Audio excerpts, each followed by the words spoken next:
Boa noite, Boa noite, meu irmão. Tudo Boa bem? noite. Boa tudo noite a todos. bem? Tudo Tudo bem. bem? Professor Kleber está presente conosco. Muito obrigado, professor. Professor, que título maravilhoso. Que beleza, né? Muito bem.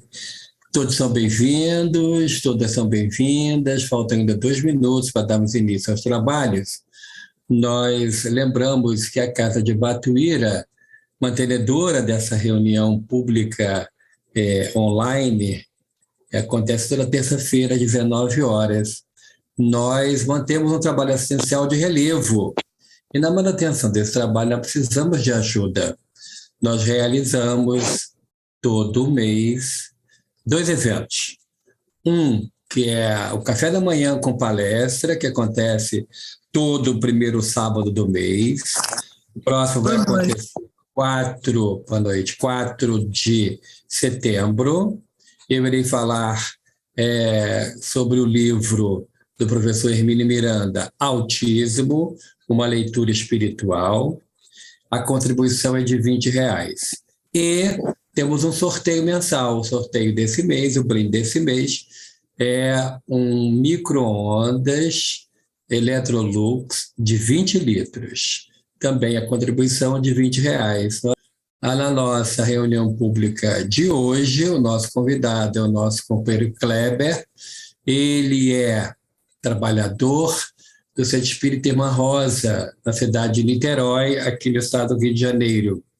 E é um amigo da casa, está sempre conosco nas atividades. E na última caravana Ivone Pereira, ele estreou como caravaneiro. Então já está aí, já com a primeira estrelinha no ombro de caravaneiro. Muito obrigado, Kleber. Vamos dar início aos trabalhos. A página de abertura é do livro Mais Luz, de Francisco Cândido Xavier, é o médium, Batuíra é o espírito, e se intitula Luz na Lâmpada. Não nos achamos a sós, nem relegados às nossas próprias forças. Conosco está o Senhor, como a energia da usina está na lâmpada singela. Trabalhemos confiantes.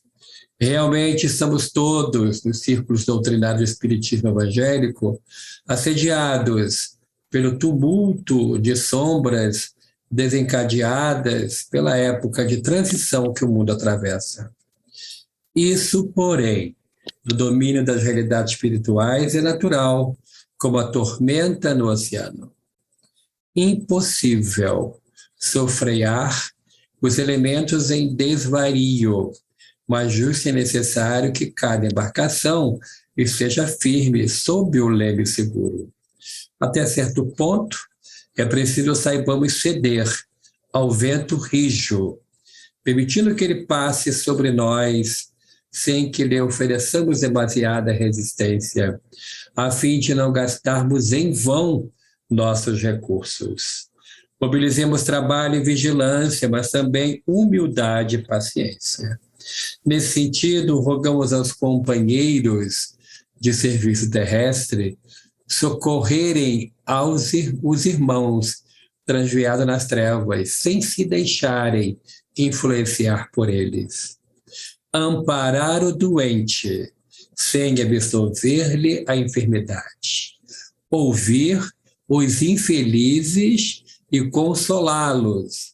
Contudo, entregá-los ao Senhor, porque apenas o Senhor possui recurso suficiente para guiá-los e nutri-los, renová-los e restabelecê-los como é preciso. Vamos à nossa prece e abertura de trabalhos. Senhor Jesus, divino amigo, agradecemos imensamente a oportunidade a nós concedida nessa noite de nos reunirmos de forma virtual para mais um estudo dos teus ensinamentos. Pedimos que envolva o nosso companheiro Kleber, que será o porta-voz da palavra de hoje, que ele possa contar com a boa assistência dos espíritos protetores de nossa casa e que possamos aprender um pouco mais do roteiro firme e seguro que a doutrina espírita nos aponta a seguir. Se conosco, É o que nós rogamos hoje e sempre. Que assim seja, graças a Deus. Então a palavra está com o nosso querido companheiro Kleber Neves, do Centro Espírita Irmã Rosa, em Niterói, no estado do Rio de Janeiro. Você tem até 19h50. Muito obrigado, Kleber. A palavra está com você. Muito obrigado. Boa noite, meus irmãos, minhas irmãs. É um prazer enorme estar aqui novamente com esse grupo maravilhoso. E como disse o Hélio, apesar de ser da Irmã Rosa, do Centro Espírita Irmã Rosa, esse espírito de luz que trabalha nas duas casas. Temos esse elo, essa ligação de um espírito tão bom, tão inspirador em nossas vidas. E a página inicial foi muito válida, porque ela já começa a colocar Jesus como aquela luz, aquela lamparina, que ele guia em nossas vidas. E para que a gente comece a sintonizar o tema dessa noite, vamos lembrar do nosso mestre, naquelas passagens maravilhosas, e a gente pode resumir alguns personagens que passaram, que tiveram a chance de conhecer o mestre, e ali do lado dele, trabalhando na seara do bem. A gente vai lembrar de tantas curas do nosso irmão, nosso mestre maior, nosso irmão maior. Fez tantas curas, realizou curas, transformações, não só do corpo físico, mas transformações, curas da alma. Porque esse era o seu objetivo, não só curar o corpo físico. E a gente lembra quantos foram curados. Lembramos de Maria de Magdala, aquela que a história diz que era uma prostituta, que estava sedenta por um amor verdadeiro, não o amor do corpo. E Jesus lhe ressignifica o amor em suas vidas. Simão Pedro, aquele que nós conhecemos, que o negou 3 vezes, ficou tão para baixo, sem forças, sem vontade, mas ele foi ressignificado também. Ganhou luz e forças. Com o tempo, assumiu o trabalho do mestre, de liderança, curando também e levando a luz aonde ele podia chegar. E a gente vai lembrar também de um importante personagem, Saulo de Tarso. Saulo de Tarso, que depois vai se autodenominar Paulo de Tarso, um nome romano. Muitos conhecem a história do caminho para Damasco. Nunca é demais repetir esse pequeno trecho, porque Saulo de Tarso achava equivocadamente que seguir Deus era seguir a lei de Moisés, dura, que persegue, que até mata. Mas algo lhe tocava já. Abigail, sua noiva, Estevão, o irmão dela, que foi sacrificado. E ele tem aquele caminho maravilhoso, aquela cena que eu acho que ficaria belíssimo num filme de Hollywood. E ele vai atrás de um ancião. Segundo ele, era responsável pela conversão da sua amada, que ficou doente e morreu. Aquele homem, um ancião, era um líder cristão. E estava lá em Damasco. Ele pede poderes, eu quero matá-lo. E no caminho, Jesus lhe surge. Saulo, Saulo, por que me persegues? E ele, em momento algum, se sente para baixo, derrotado. Ele simplesmente pergunta ao mestre: que queres que eu te faça? Que queres que eu faça? E ele foi orientado para seguir em direção a Damasco. E lá ia receber instruções. Vejam o amor do Mestre Jesus. Aquele que ia ser morto por ele foi perseguir Ananias. E o próprio Ananias cura a cegueira provocada pela visão do Mestre. Saulo de Tarso consegue, nesse instante, a cura da cegueira do corpo físico. Então vejam como o nosso Mestre Jesus trabalha sempre. Aquele que ia ser morto, o Saulo de Tarso, lhe dá a visão, renovando a esperança de transformação naquele homem, que mais tarde será o grande apóstolo dos gentios. Levou o cristianismo por várias regiões do mundo. e se transformou. Saulo se transforma em Paulo de Tarso. Hoje nós vamos conversar a partir dessa narrativa, do equívoco de Saulo de Tarso, da transformação de Paulo. Porque nós vamos conversar um pouco hoje sobre como se reconhece o verdadeiro cristão, baseado no Evangelho segundo o Espiritismo, no capítulo 18. Muitos são chamados e poucos escolhidos. E também uma página de Emmanuel bastante esclarecedora, que eu recomendo que leiam, estudem. Porque estudar e viver é a vida, é você ler, interpretar, sentir as palavras de Emmanuel, por exemplo. No capítulo 24, no livro Fonte Viva, um livro de página que nós costumamos usar, no item 24, o título é Pelas Obras. E ali Emmanuel nos dá uma lição, nos fala de um tema que é importantíssimo e atual do século XXI. Quem devemos seguir? Quem devemos seguir? Nesse século XXI que nós somos seguidos e seguimos, influenciamos e somos influenciados, essa página é atualíssima. Quem devemos seguir? Esta é a pergunta-chave dessa página de Emmanuel. Mas antes, Emmanuel fala assim, nas suas páginas, antes de nós escolhermos quem vamos seguir, é preciso que a gente, primeiro, apure melhor os sentidos. Talvez trocar as lentes, olhar melhor as coisas que nos circundam, ouvir melhor e principalmente sentir melhor. Porque se a gente não mudar, porque nós confiamos muito nos nossos sentidos, que muitas vezes nos iludem. Então essa página é super atual. Então para isso, Emmanuel nos convoca logo. Olhem primeiro, será que estamos equivocados nas nossas opiniões? Será que nossas opiniões são tão intransponíveis? Eu penso assim e está acabado. Será que a gente não pode refletir, pensar? Principalmente nas mensagens do Novo Testamento, do Antigo Testamento também, aprendermos, refletirmos melhor, o que pode ser melhor para nossas vidas, para quem nos circunda, para quem está conosco. Então, ele dá esse alerta, porque podemos estar equivocados. Saulo de Tarso estava equivocado, achando que trabalhava para Deus, e não era isso. Porque ele tinha ainda a visão, que muitos têm ainda, de um Deus que castiga. E Jesus veio colocar por terra, trazer, não, mas Deus é o Deus de amor. Eu venho apresentar um Deus de amor, um Pai que nos perdoa. Aí começa a fazer sentido tudo que Jesus falava. A nossa imortalidade, as vidas sucessivas, esse amor de Deus que permite que a gente volte sempre ao planeta Terra, reencarnando, para aprendermos, porque nós não sabíamos nada ainda. E Emmanuel fala muito assim, vai quem seguir? Ele orienta. Seguir aquele que procura orientar o amor, a fraternidade, a união. E isso é importante no nosso dia, ainda mais agora no Brasil, né? Esse tempo difícil que nós estamos passando. Quem devemos seguir?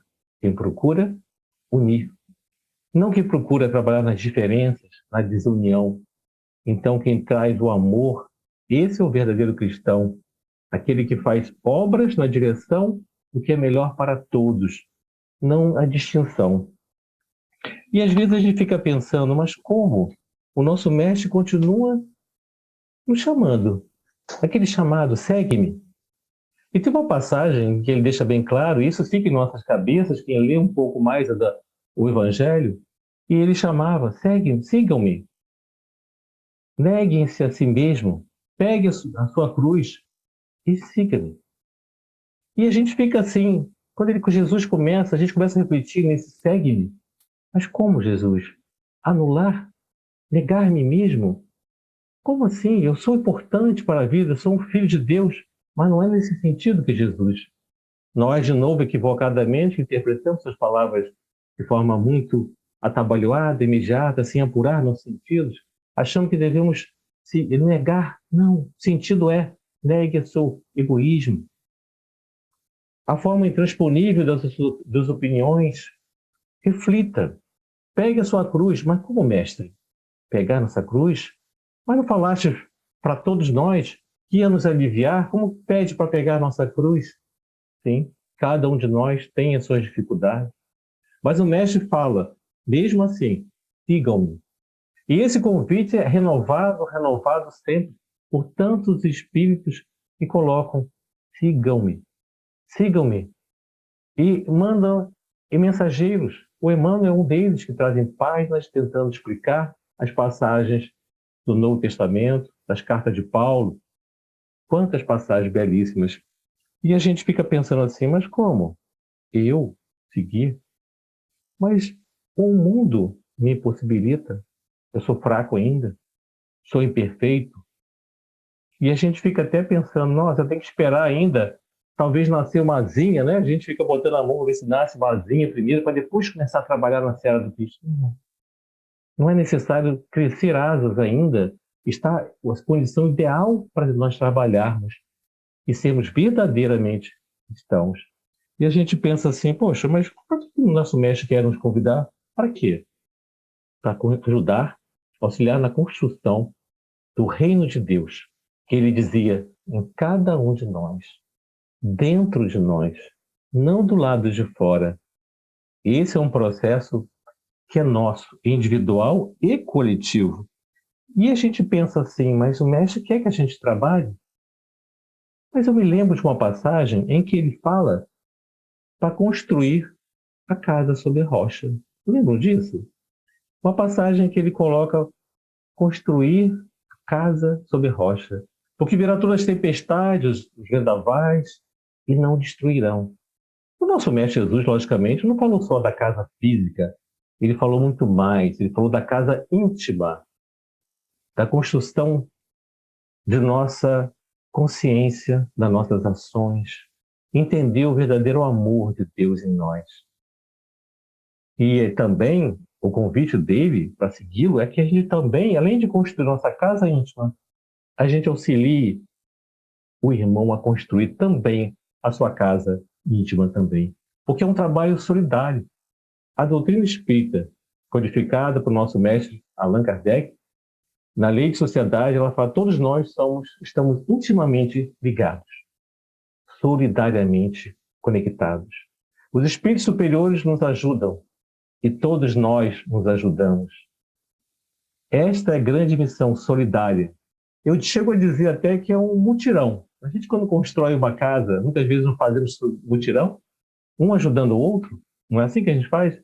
E por que não? Me permita essa liberdade, usar essa metáfora. Vamos construir a casa íntima através de um mutirão, auxiliando uns aos outros nessa construção íntima, que será fortaleza para a gente enfrentar dificuldades como nós enfrentamos na pandemia, com muita dificuldade, estamos saindo dela, e que a gente possa ser firme, forte nessa caminhada. Eu estou lembrando aqui, muitas vezes, durante a passagem do nosso mestre, ele, toda hora perguntavam para ele, mas mestre, onde fica esse reino de Deus? Achavam que era um reino físico. Quantas cruzadas, brigas religiosas, lutas por Jerusalém, que eles entendiam que é um lugar físico. Mas o mestre explicava, eles não entendiam, mas o reino de Deus está dentro de vós. E todo mundo projetando, que naturalmente ninguém entendia, não tinha esse sentido de íntimo, pensava-se em coisas materiais. E de repente, um dia, perguntaram para ele, mas mestre, nós não compreendemos fisicamente esse lugar, mas também queríamos saber o que fazia para entrar no reino de Deus, esse reino que falais tanto. E em uma dessas vezes ele responde, nem todo aquele que me chama Senhor, Senhor, entrará no reino de Deus, mas somente aquele que faz a vontade do meu Pai. Somente aquele que faz a vontade do meu Pai. E ele reforça mais, o meu alimento é fazer a vontade do meu Pai. Em outra passagem ele fala, meu irmão é aquele que faz a vontade do Pai. Então, deixando isso muito claro, que seguir a vontade do Pai. Então, nós temos que estar alerta. O que Deus quer que nós façamos? E a gente pensa, e a resposta vem imediata, se nós nos inspirarmos no Mestre Jesus. Que nos amemos, que pratiquemos o amor, E como é que nós podemos praticar esse amor? Fazendo todo o bem possível. Vejam bem, fazer todo o bem possível. Mas temos dificuldades. Podemos dizer, tem dificuldades, eu sou imperfeito ainda, achamos muito difícil fazer, executar as coisas. E a gente lembra, aqui da doutrina espírita, em um ponto que a gente aprendeu, que o entendimento, o desenvolvimento intelectual, a compreensão racional das coisas, a fé raciocinada, compreender as coisas, vai fazer com que a gente consiga racionalmente caminhar para o desenvolvimento moral. Então, o desenvolvimento intelectual vai nos ajudar ao desenvolvimento moral. Então, vamos conversar de forma racional. Por que será que nós temos tantas dificuldades? Se eu tivesse ao vivo, alguém ia dizer, porque nós estamos num planeta de provas e expiações. Outro diria, mas é porque sabe como é que é? Nós somos egoístas ainda. E pronto. Egoístas e estamos numa prova de expiações, não adianta, não vamos conseguir fazer. Esta é uma resposta muito imediata e muito simplista. Precisamos aprofundar mais, porque o nosso mestre veio até nós trazer amor, nos explicar. Então vamos lá. Será que a gente compreende alguns motivos? Podemos conversar hoje sobre alguns motivos. Um deles, será que a gente entende quando a gente fala assim, fazer todo o bem possível? E nós olhamos, lembramos do nosso mestre Jesus e fala assim, o mestre Jesus fez todo o bem possível. Nós não conseguimos fazer isso. Por que não? Será que não estamos compreendendo verdadeiramente o que é fazer todo o bem possível? Possível a quem? O nosso modelo e guia é Jesus. Muitos falam, é impossível seguir Jesus, esse modelo, esse guia. Mas a doutrina espírita nos dá um consolo, um esclarecimento fantástico. Jesus foi criado como nós, um espírito simples e ignorante, que desenvolveu, estima-se em bilhões de anos da Terra, e que nós também poderemos ser um dia como ele, o espírito perfeito, o espírito puro. Muitos ficam mais, como assim? Fica muito distante do que eu aprendi. Mas vamos com calma. Precisamos primeiro entender os motivos que impedem que a gente faça o todo bem possível. E a gente pensar nisso, todo bem possível para o nosso nível. Todos nós conseguimos fazer o bem dentro do que nós conseguimos. Que é possível a nossa compreensão e ao nosso alcance. Mas quando a gente quer, a gente desenvolve esse poder de fazer todo bem. E a gente vai pensar assim, será que existe algum método, alguma maneira da gente entender isso melhor? Como assim? Eu não sou, quem somos nós? Vamos pensar um pouquinho. Tem pessoas que dizem que é um espírito que tem um corpo, que está num corpo. Outros dizem que eu sou um corpo que tem um espírito. Qual é a verdade? Logicamente, meus irmãos, nós somos espíritos imortais. E essa imortalidade requer uma certa postura diferenciada. Assumamos essa postura de seres imortais, sendo na autorresponsabilidade e na esperança. Porque se nós somos imortais, nós temos muita esperança, mas devemos ter a autorresponsabilidade em cada encarnação de possibilidades. E a gente pensa assim, essa história de vir, eu escuto muitas pessoas falarem, mas eu vim pagar, eu vim sofrer, resgatar. Não é isso, a gente não veio fazer isso. A gente veio o quê? Ressarcir com amor. Ressarcir com amor. E no caminho a gente vai acabar corrigindo, porque nós vamos ferir a lei de Deus, lei de amor. E quando a gente faz ação e reação, a gente sofre as consequências. Mas Deus é tão amoroso que chegam a brincar, né? Que a gente erra à vista e acaba pagando a prazos, sem mora, porque é amor. Porque Deus quer que nós nos corrijamos, que nos aperfeiçoemos, que auxiliemos uns aos outros. Para isso, nós vamos cometer erros ainda. E a gente fica assim. A gente às vezes brinca, me lembrei agora, que a gente está vivendo esse momento como se não fosse mais, não precisasse mais de Deus. Sim, muitas pessoas fazem assim. Acredito que nós não aqui, mas muitos ainda acham que não precisam mais de Deus. A ciência já conhece tanto. Nós não precisamos, não temos nem tempo de pensar. E agimos como se fosse ficar aqui muito tempo. Repare bem as ações que a gente toma na sociedade. Muitos continuam vivendo sem pensar, sem sentir, sem refletir. Vai. Internet, ações, toda hora correndo. E não para sentir. E verdadeiramente, quem somos nós, além de seres imortais? Eu, numa palestra, escutei uma coisa fantástica. É bom a gente copiar quando é bom, né? E esse autor, eu esqueci o nome dele, Peixinho, lá da Bahia. O sobrenome dele é Peixinho, da Bahia. Ele disse assim: nós somos seres divinos em uma experiência humana. Olha esse conceito, que bacana. Jesus não falou? Vós sois deuses. Então, a frase dele, nós somos seres divinos em uma experiência humana. O que significa isso? Repetindo Jesus, vós sois deuses, vós sois sal da terra, podeis fazer mais. Seres divinos, destinados à divindade, mas ainda em uma caminhada humana. O que significa caminhada humana? Ainda somos imperfeitos. Casamos com pessoas imperfeitas, temos filhos imperfeitos, nos relacionamos com pessoas imperfeitas e cobramos perfeição delas. E muitas vezes nós mesmos. Não temos muitas vezes nem autocompaixão. Começamos a estudar, mas eu erro, estou lá no GAN já há 30 anos, eu não consigo mudar. Hein? Sim, a gente está mudando e não está percebendo. Estamos num caminho. E esse caminho que vai fazer com que a gente mude. E não é de uma hora para outra. A autocompaixão é fundamental em nossas vidas. E a gente para pensar em outra passagem, que nos remete à questão, àquela parábola do semeador. Sim, semeador.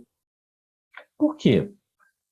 Aquela parábola, falando de maneira muito simplista, muito resumida, o semeador saiu a semear a terra. Encontrou pedra, espinhos que não germinaram, mas encontrou uma terra fértil. Assim também Jesus nos fala. Nós podemos ser esses terrenos inférteis que não produzem, mas podemos ser a terra boa. Só que nós, nessa parábola, Jesus quer nos mostrar que podemos ser boa terra. Mas queremos já colher. Queremos apressadamente já colher.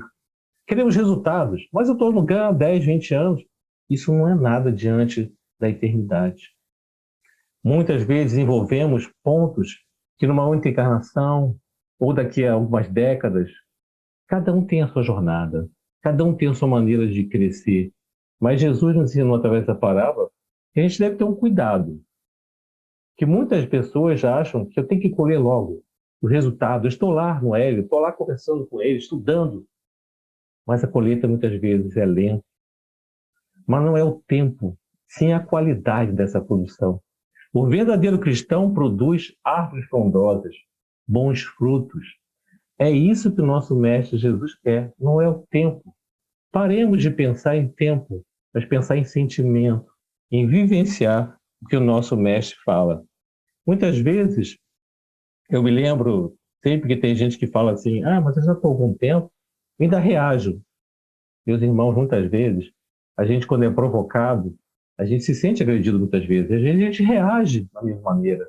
No outro momento, a gente já não reage daquela forma, já até consegue pensar e perdoar. Em outro momento, já não se sente ofendido. Isso é caminhada.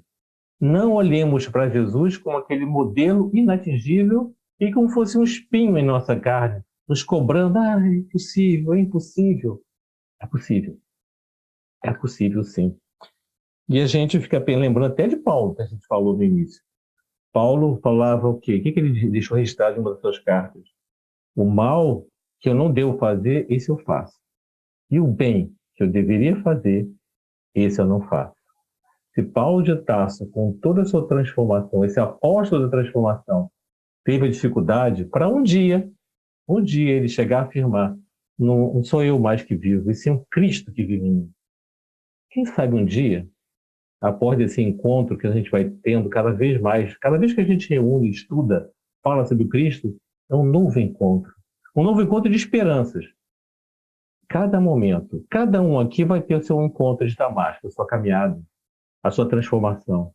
E isso vai efetivamente nos tocando, germinando dentro de nós esse amor que um dia a gente vai fazer germinar. Então tenhamos calma. Entendamos que nós estamos num processo ainda. Autocompaixão. Muitas vezes a gente aprende até com o mestre, que devemos amar o próximo como a nós mesmos. E o nosso desafio é enorme.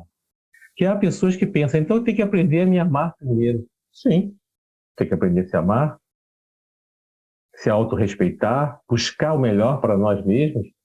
Mas o desafio qual é? Ao mesmo tempo, começar a amar o outro. Olhar o outro com mais amorosidade, com boa vontade. Olhar sem indiferença. Quantas pessoas passam em nossas vidas e nós não prestamos atenção? Somos indiferentes. A falta de amor não é necessariamente o ódio, mas a indiferença. Quantas vezes somos indiferentes ao nosso irmão?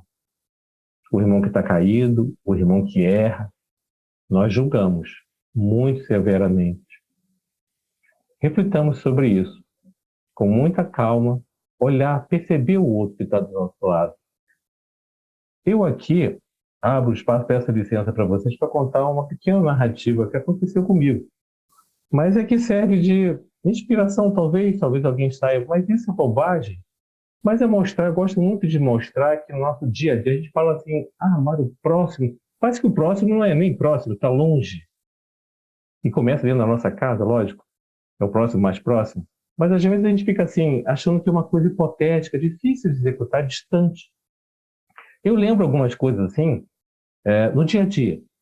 Eu lembro que uma vez, o Hélio conhece a minha esposa, ela faz um café fantástico, aqui o Hélio conhece, e um dia ela fez o café, aqui a gente faz aquele café na burra de café, aquele coador de pão antigo que fica gostoso, né? E eu fui à padaria Glamour, que é aqui perto da minha casa, Pedotiba, quem conhece. Eu fui lá, fantástico, cheguei na padaria, tinha aquele pão maravilhoso, quentinho, chegando naquela hora, e eu só pensando, aquele café é gostoso, com pão quente. Eu estou numa fila, tinham 3 pessoas, 4, 5 pessoas assim na fila, mas mandando rápido. E uma senhora, eu reparei, ela conversou com o senhor que estava na minha frente. Ela perguntou algo, ele lhe respondeu rapidamente e foi. E ela veio falar comigo a mesma pergunta. Eu reparei que era a mesma pergunta. Pelo menos isso eu reparei. E ela pergunta qualquer coisa para mim, eu dou uma resposta rapidamente, não dou muita atenção, pego o pão, corro para o carro, chego no carro, pensei, meu Deus, deixei de fazer o bem possível. Aquela senhora só queria 1 minuto da minha atenção, talvez 30 segundos, não importa. Mas a gente pensa como é que no nosso dia a dia, eu estou contando isso para ver como nós não prestamos atenção, às vezes, num pequeno sinal que é dado. Uma coisa simples. Fiquei feliz por um outro lado, pelo menos eu estava no meio do caminho, que há um tempo atrás, eu chegaria em casa e contaria para minha mulher, falaria com ela, pessoa, estou conversando, interrompeu, acabou esfriando o pão, eu ia levar uma bronca. Eu falei assim, mas como assim, você não parou para dar atenção a ela? Vejam como uma coisa simples, eu estou contando exatamente nesse sentido. Como é que no dia a dia, vamos prestar atenção nas pessoas? Às vezes 1 minutinho da nossa atenção transforma, a pessoa se sente um pouco valorizada. Só isso que eu me lembrei. Uma outra coisa que é importante a gente pensar é essa visão equivocada que a gente tem ainda de Deus. Como assim? Se eu continuar vendo, interpretando como Saulo de Tarso via, um Deus que castiga, o templo é o único lugar em que se pratica todo o bem possível, onde se faz a edificação do amor. Se a gente começa a olhar para o outro como um adversário, um concorrente, o que vai acontecer? A gente não vai fazer todo o bem possível. Porque nós fomos educados a fazer dentro de um templo, dentro da casa espírita, dentro da igreja evangélica, da igreja católica, que seja, não importa, mas é templo. Assim Saulo de Tarso pensava. E toda a seara do Cristo é um lugar para se plantar, para se colher. É preciso que a gente entenda isso um pouco diferente. Porque a forma como a gente vê Deus atualmente, século XXI, está nos gerando o quê? Medo, angústia, insegurança. Será que é verdadeiro? A gente aprendeu? Ficamos em dúvida, frágeis. Os psicólogos estão cheios, porque a gente tem um vazio existencial. Isso tudo faz o quê? Impede que a gente sendo fraco, o que a gente faz? Como que eu vou ter tempo de ter atenção a alguém se eu me sinto fraco, para baixo? Não é possível eu trabalhar na cela do Cristo. Entendam? Se nós nos sentirmos para baixo, fracos, indecisos, frágeis, como vamos trabalhar? Eu preciso que a gente fortaleça, compreenda a nossa natureza de seres imortais, seres, aquela palavrinha fantástica, né? Perfectíveis. Ou seja, perfectível é aquilo que se pode se tornar perfeito, logicamente, relativamente perfeito, absoluto, só Deus. Então eu preciso que a gente compreenda a nossa natureza e o nosso verdadeiro potencial para a gente seguir em frente. E a gente pensa assim, nós seguimos hoje em dia pessoas que muitas vezes não têm o valor que nós temos. E nos perdemos também. Então a gente deve olhar se nossos valores estão diante das nossas, o que a gente acompanha, quem a gente segue. Então a gente pensa assim, a gente conhece aquela passagem, conhecereis a verdade nos libertará. Não é isso que a gente aprende? Está lá em João, capítulo 8. E a gente pensa assim, gente, a doutrina espírita, quantas verdades chegaram até nós? E já nos libertamos? Essa é a pergunta. Já conseguimos nos libertar? Mas libertar de quê? Libertar de nós mesmos. Que nós somos os nossos maiores dificultadores, vamos dizer assim, porque está dentro de nós a nossa força. A autocompreensão do nosso potencial. A compreensão que o outro é um irmão. É preciso que a gente entenda. Existe uma passagem que fala, Jesus falou assim, procurai primeiro as coisas de Deus. Tudo ou mais será acrescido. Por que será que Jesus falou isso? Procurar primeiro as coisas de Deus. Tudo ou mais será acrescido. Aquele que vive em harmonia com a lei de Deus. Aquele que trabalha. E aqui trabalha toda ocupação útil. Harmonia com a lei de Deus. Sintonia com Deus. Tudo mais vai chegar até nós. Não precisamos puxar tapete de ninguém. Não precisamos trair ninguém. Adulterar. Fake news. Enganar. A verdade um dia aparecerá e vencerá. Conhecereis a verdade, e a verdade vos libertará, se nós quisermos. É preciso apurar os sentidos. E agora, para ir encerrando, fechando a nossa conversa de hoje, a gente pensa assim, nós já compreendemos bastante coisa. Mas agora, o que a gente vai fazer? Vamos usar a pedagogia da escolha? O que é isso? A pedagogia de saber escolher. A gente aprende como livre-arbítrio. Deus, nosso Pai, permite que a gente faça as escolhas todo dia. E as escolhas vão direcionar como nós vamos trabalhar nossas vidas. Todo dia. É preciso que a gente, então, apure nossos sentidos. Apuremos nossos sentidos e nos conhecemos verdadeiramente. E a gente lembra Jesus, falando em construção de um reino, Jesus é aquele arquiteto maior.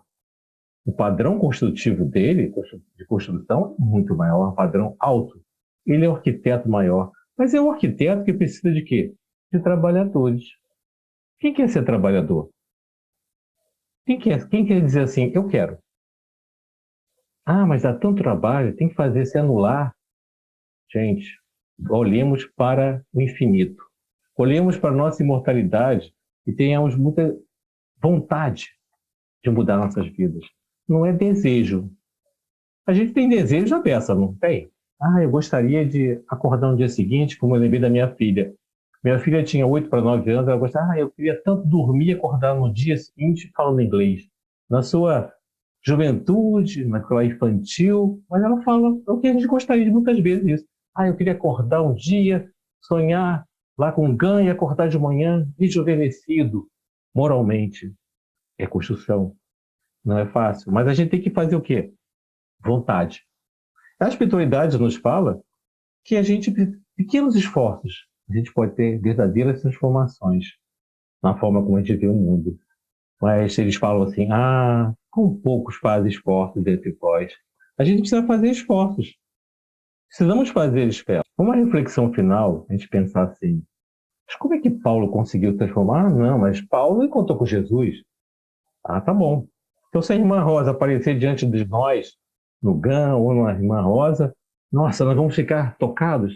Sim, claro. Mas a nossa vontade vai se esvaecer. Nós não temos aquele ardor, aquele desejo firme que é expressado através da vontade, que é uma potência da nossa potência, uma potência da alma. E olhando uma outra questão importante que todo mundo pergunta, mas qual é a nossa missão aqui?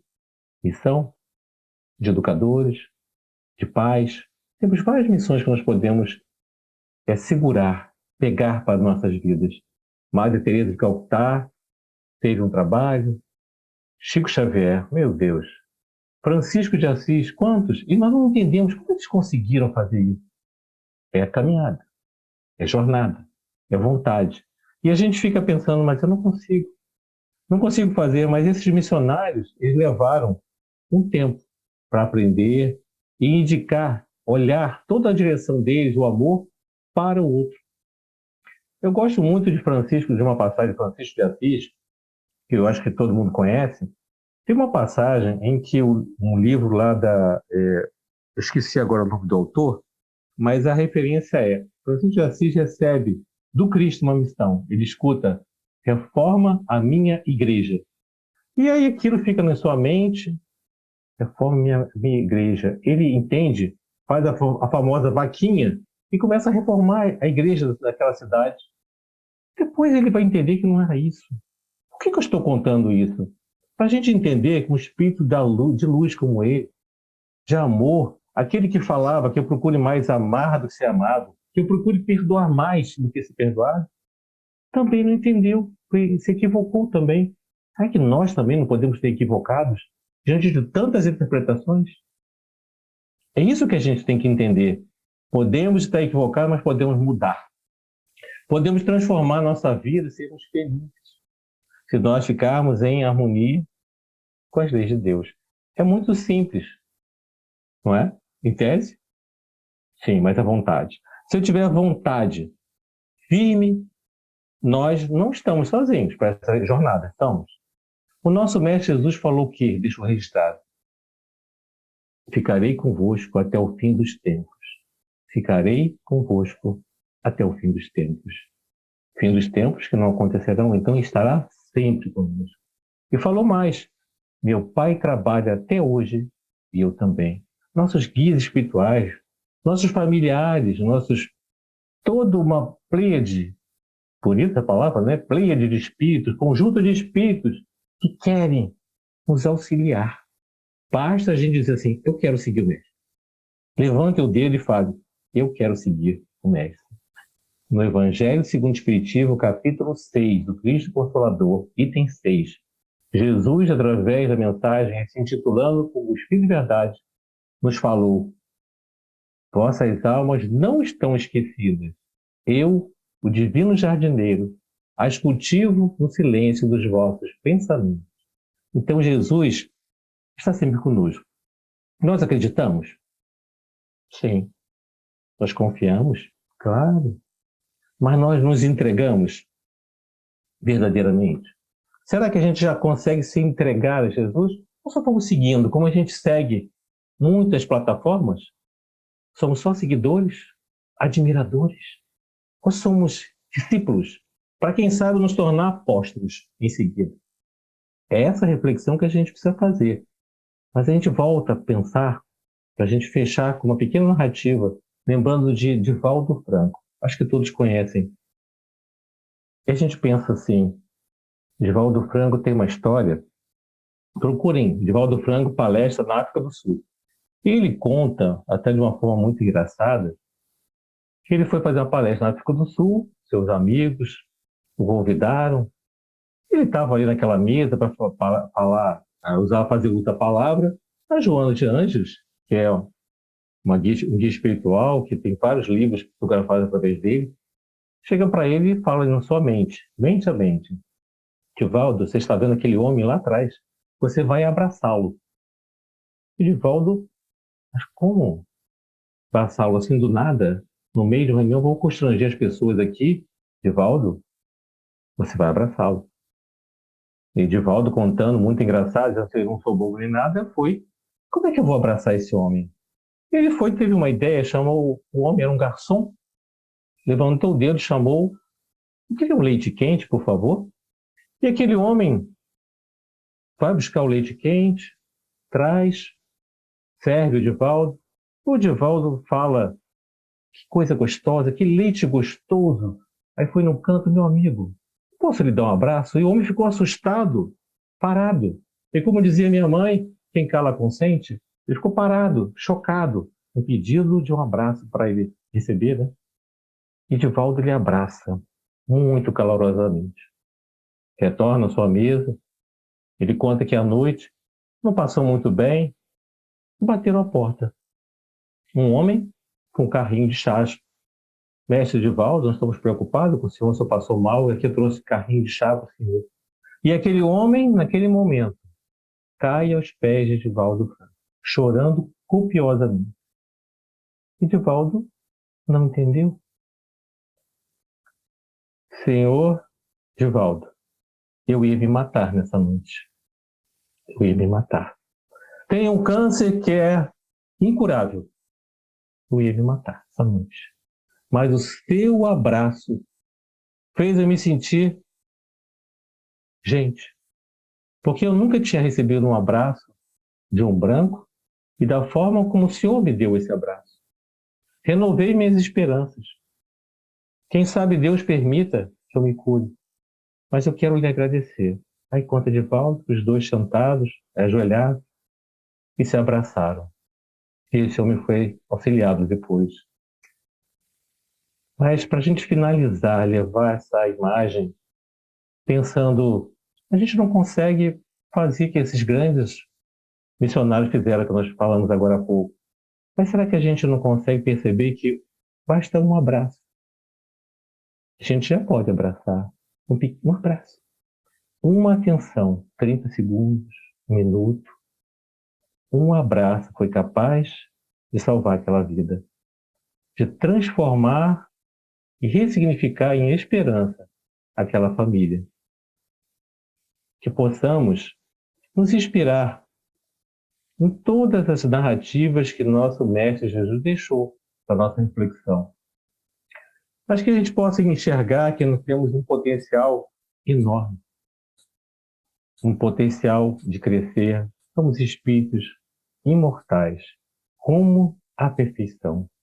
O tempo é de cada um, é um processo de multiplicação de amor, de compreensão. Que nós possamos, cada dia, em cada situação, começar a prestar atenção, a sentir mais, começar a ver melhor, ouvir melhor, sentir no coração e abrir os braços, e abrir as mãos para ajudar alguém.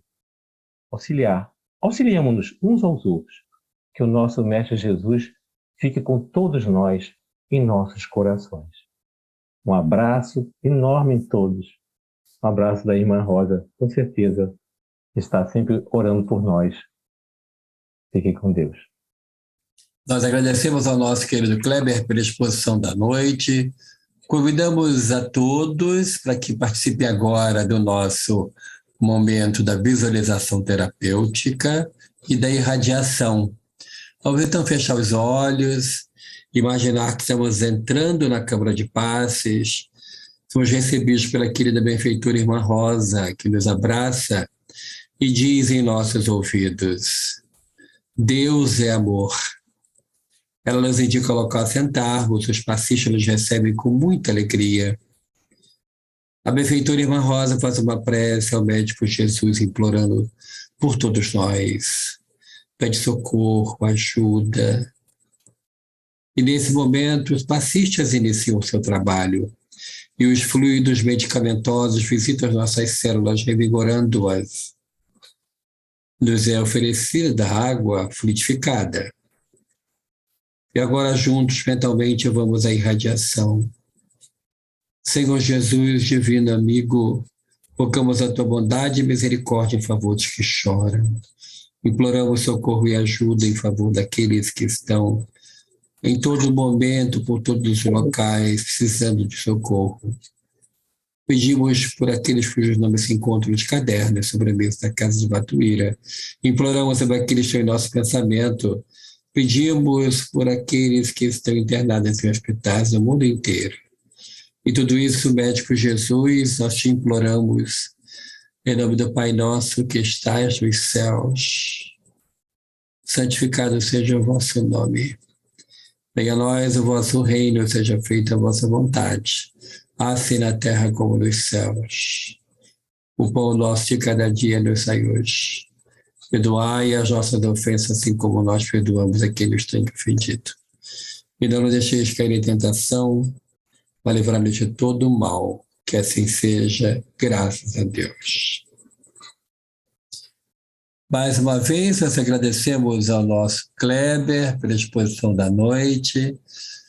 Outras oportunidades com certeza irão surgir para estreitarmos mais ainda os laços que nos unem, a Casa de Batuíra com a Casa da Irmã Rosa. Agradecemos a todos que estão presentes conosco pelo Zoom, pelo YouTube e convidamos para amanhã às 15 horas estarmos juntos em nosso momento de oração. Que todos fiquem com Deus, muito obrigado.